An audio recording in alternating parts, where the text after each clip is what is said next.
Bonjour à tous, c'est Madame Zamboto et on se retrouve pour un mini exo de compta qui vise à vous faire comprendre comment on établit une facture d'avoir pour rabais. Je vous demande d'établir la facture d'avoir A154 liée à l'accord d'un rabais global de 10% supplémentaire sur la facture 154 suite à un retard de livraison. Vous voyez qu'ici vous avez une facture d'avoir établie pour un rabais.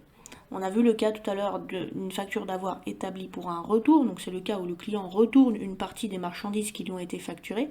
Mais là, en fait, le client n'a rien retourné, mais il obtient une réduction supplémentaire qui n'apparaissait pas, sur la facture initiale. Vous vous rappelez ce que c'est qu'un rabais? Eh bien, un rabais, c'est une réduction à caractère commercial. C'est une réduction qui est accordée parce qu'il y a eu un problème au niveau de la commande, au niveau de la livraison. Ce rabais peut être accordé soit parce que les produits livrés ne sont pas conformes à ce qui avait été commandé. Par exemple, vous avez reçu des parasols bleu foncé alors que vous aviez commandé des parasols bleu clair.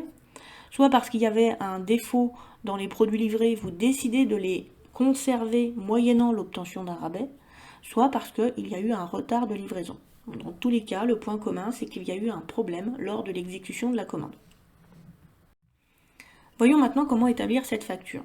Pour établir la facture d'avoir liée à l'accord du rabais, il faut se référer à la facture initiale, c'est-à-dire à la facture de doigt. Initialement, sur la facture de doigt, il y avait des trains de bois, des crocodiles et un ensemble de personnages qui avaient fait l'objet d'une facturation, certains éléments ayant fait l'objet d'une réduction. Il faut accorder un rabais complémentaire de 10% sur cette facture. Pour pouvoir établir ce rabais, vous devez vous poser la question suivante. Si jamais vous aviez dû accorder ce rabais complémentaire sur la facture initiale, à combien se serait élevé ce rabais? Eh bien, par définition, s'il y a plusieurs réductions à caractère commercial sur une facture, on dit qu'elle se calcule en cascade. En l'occurrence, si vous aviez dû calculer le rabais, vous l'auriez inséré ici après le net commercial, c'est-à-dire après le calcul des premières réductions commerciales. Pour compléter votre facture d'avoir, vous allez donc calculer directement le montant de ce rabais. Et vous n'allez pas faire apparaître ici le net commercial dans le montant, surtout pas. Vous allez directement calculer le montant de cette réduction. Donc on va écrire ici rabais pour retard de livraison.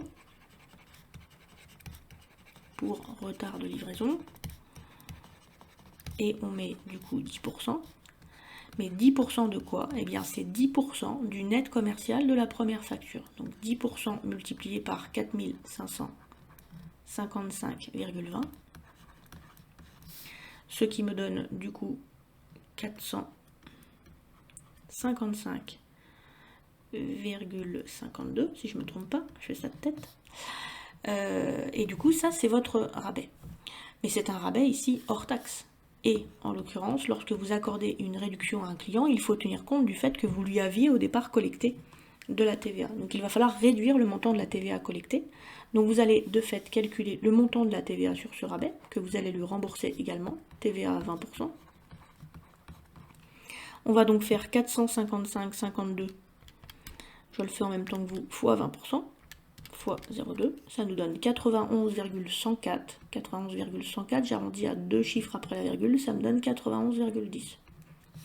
Je rajoute ma TVA au 455,52, ça me donne du coup un rabais de 546,62.